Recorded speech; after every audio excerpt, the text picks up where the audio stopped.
Bonjour tout le monde, je suis Simon L'Espérance, enseignant en physique au campus Félix-Leclerc du Cégep de l'Outaouais. Je vais regarder aujourd'hui avec vous les questions du test de dépistage que vous avez fait dans votre cours de mécanique. Mais avant d'attaquer les questions comme telles, je veux revenir sur la notion d'un vecteur. Donc, n'hésitez pas tout au long de la vidéo à mettre sur pause, à rembobiner si jamais je vais trop vite ou s'il y a des choses que vous voulez voir plus en détail.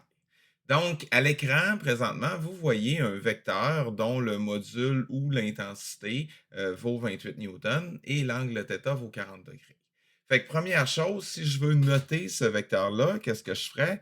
Ben, c'est que j'écrirais, dans le fond, que c'est un vecteur de 28 newtons à 40 degrés. J'ai pris vraiment le cas le plus simple pour commencer, d'un vecteur dans le premier cadran.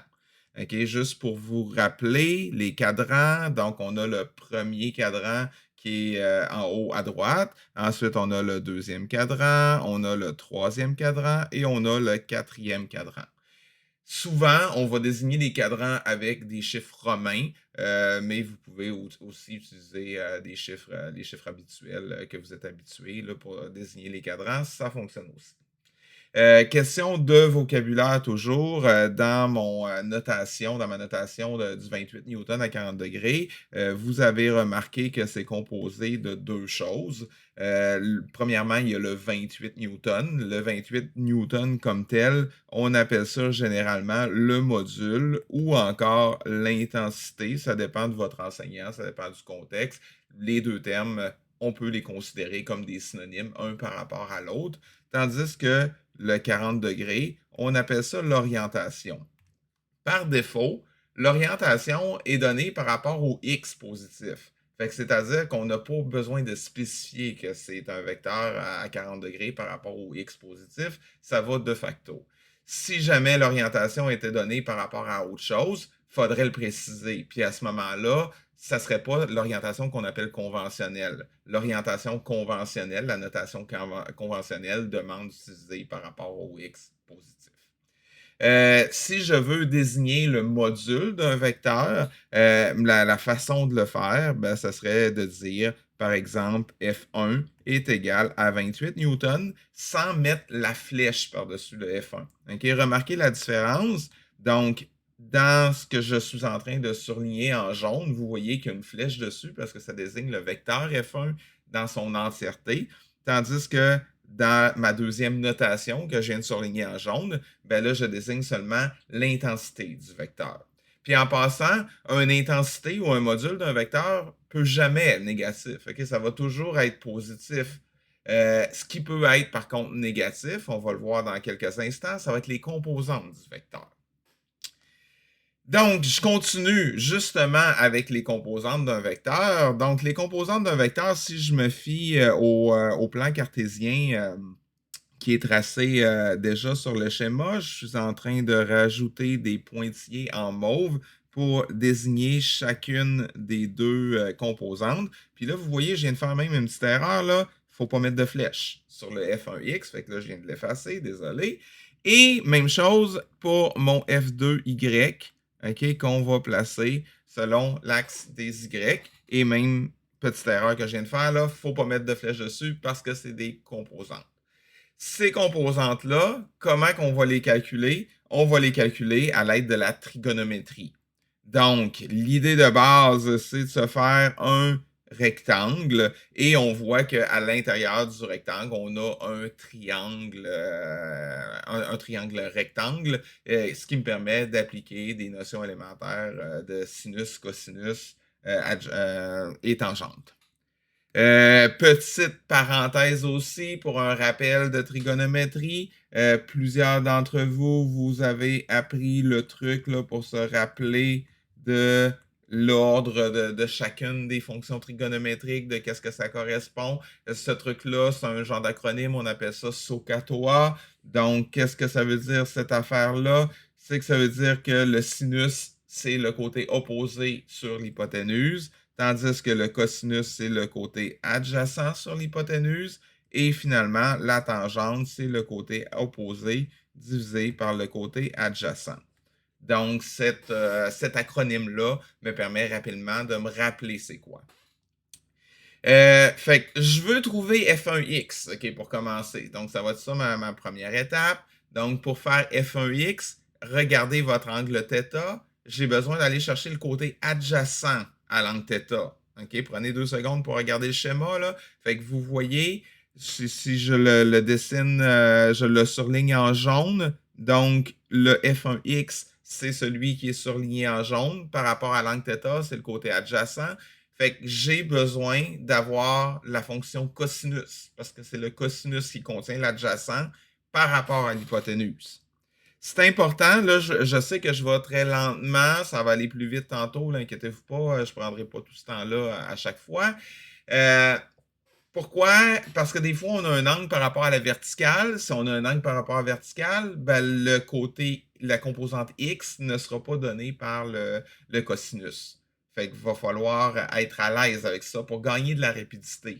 OK? Parce que c'est sûr qu'il y a toujours moyen de recalculer les angles, mais dans votre cours de mécanique, on veut gagner de la rapidité, fait qu'on veut aller vite pour être capable de trouver les composants. Donc, je commence l'exemple. Fait que supposons que je veux chercher la valeur de f1x en première étape. Donc, qu'est-ce que je pourrais faire? Comme je vous avais dit, on va servir du cos de l'angle et on va dire que le cos de l'angle est égal au côté adjacent divisé par l'hypoténuse. Et à ce moment-là, on a cette relation trigonométrique-là. C'est pas important de l'écrire, là. Comme là, je vous ai dit, c'est la première fois, je prends mon temps, j'écris, je définis c'est quoi le cos de θ. Puis je vais faire la même chose aussi un petit peu plus bas avec le F1Y. Le F1Y, je vais y aller avec sin θ. Et là, on va dire que ça va être le côté opposé divisé par F1.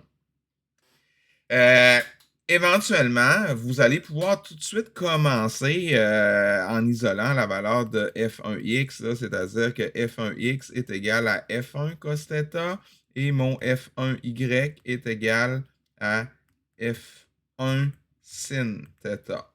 Donnez-moi 2 secondes, je vais juste redescendre un petit peu là, pour que vous soyez capable de mieux voir la suite des choses ou tout simplement, je vais juste replacer cette affaire-là pour que ça soit visible sur votre écran en entier.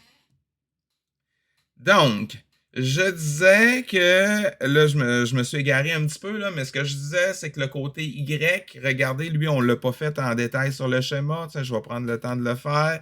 Donc, je vais le surligner en bleu, le côté F2Y, fait que ça vient d'apparaître en bleu. Fait que pour savoir le F2Y, ben, je vais aller chercher le côté opposé à θ. Mais en réalité, le côté opposé en θ, c'est le côté que je viens juste de surligner en vert. Mais vous voyez que vu que c'est un rectangle, ben, le côté surligné en vert, qui est l'opposé à l'angle θ, ben, c'est exactement la même chose que le côté qui est surligné en bleu. Bref, la relation sinus va vraiment me donner la bonne affaire.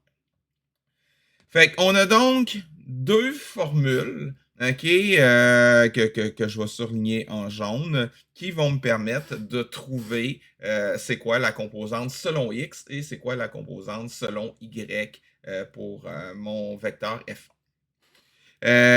Et on est rendu à faire le calcul. N'oubliez pas que sur votre calculatrice, vous devez être en mode degré, okay? Étant donné qu'on utilise un angle en degrés. Si vous n'avez pas mis votre calculatrice en degrés, faites-le maintenant. Et je vous invite à faire le calcul. Je ne remplacerai pas par les chiffres pour aller un petit peu plus vite, mais dans le fond, ce qu'on fait, c'est 28 multiplié par cos de 40 et 28 multiplié par sin de 40. Ça devrait vous donner comme résultat 21,45 newtons pour la composante selon X et 18,00 newtons pour la composante selon Y. J'ai donné mes valeurs avec 4 chiffres significatifs là, pour être capable d'avoir quand même une précision assez bonne. Donc, ça, c'était mon premier exemple qui était quand même assez facile là, sur un vecteur dans le premier degré. Dans le premier cadran, pardon. Je m'en vais au deuxième exemple que j'ai préparé. Okay? Cet exemple-là se trouve à être un vecteur qui est maintenant dans le deuxième cadran.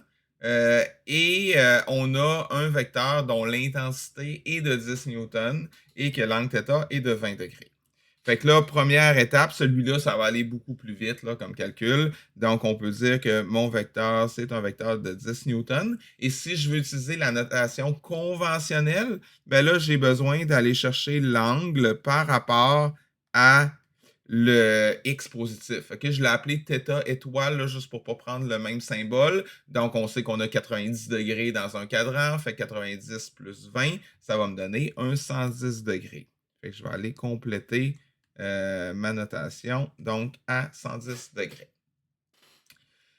Pour trouver les composantes de ce vecteur-là, plusieurs possibilités. Okay? Il y en a qui préfèrent absolument travailler avec l'angle conventionnel, mais comme je vous ai dit tantôt, ce n'est pas ce qui est le plus rapide.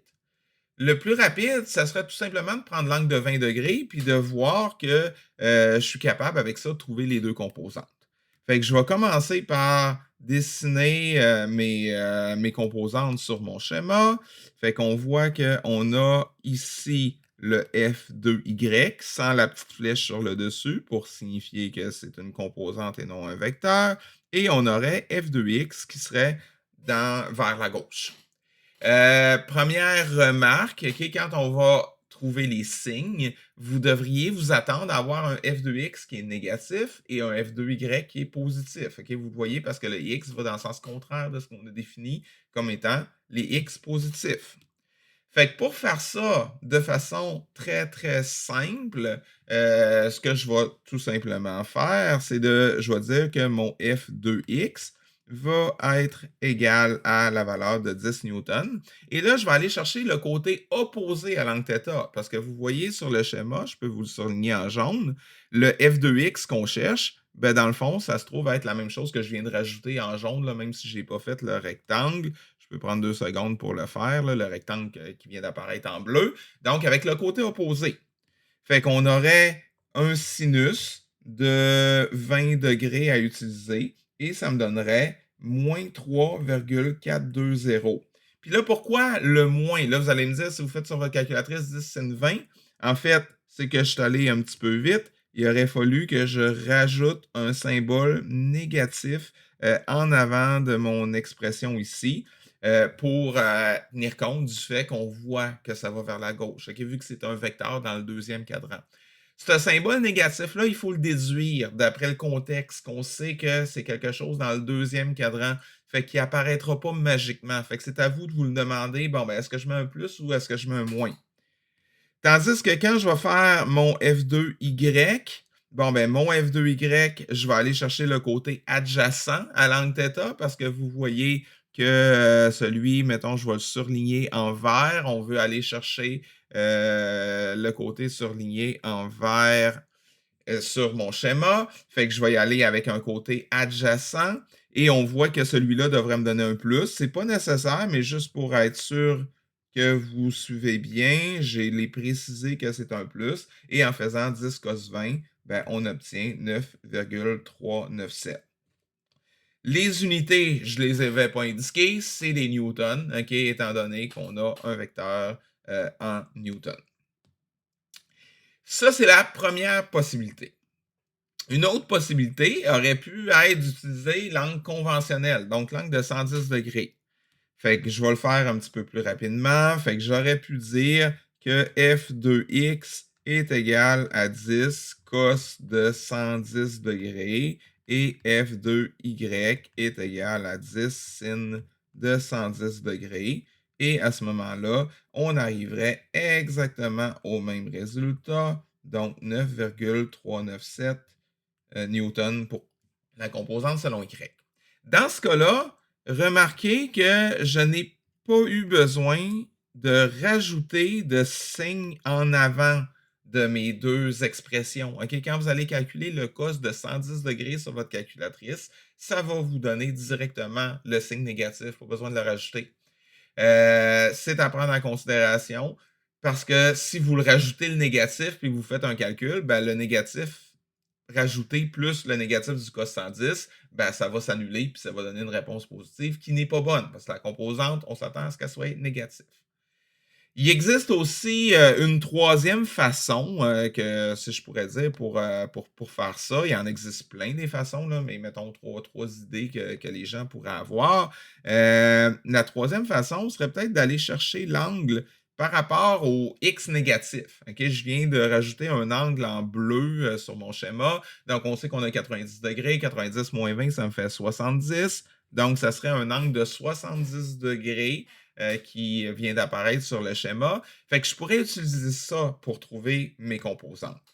Fait que premièrement, je vais dire que la valeur de f2x serait égale à 10. Et là, en ayant l'angle de 70°, ça serait le côté adjacent à 70°, donc cos 70. Et il faut que je rajoute manuellement le symbole négatif dans ce cas-ci, parce que là, il n'apparaît pas. C'est moi qu'il faut qu'il le fasse, selon le contexte. Et évidemment, on arrive au même résultat, là, c'est-à-dire 3,420 newtons en négatif. Pour la composante selon Y, je vais aller chercher le côté opposé à 70°. OK, vous voyez sur le schéma, je peux peut-être faire un petit ajout. Je pourrais, mettons, le surligner en rose. Donc, on va avoir le côté opposé à l'angle de 70° qui correspond bien à la même chose que F2Y. Fait que c'est-à-dire qu'il faudrait faire un 10 multiplié par sin de 70 et à ce moment-là, j'arrive encore une fois à 9,397 newtons.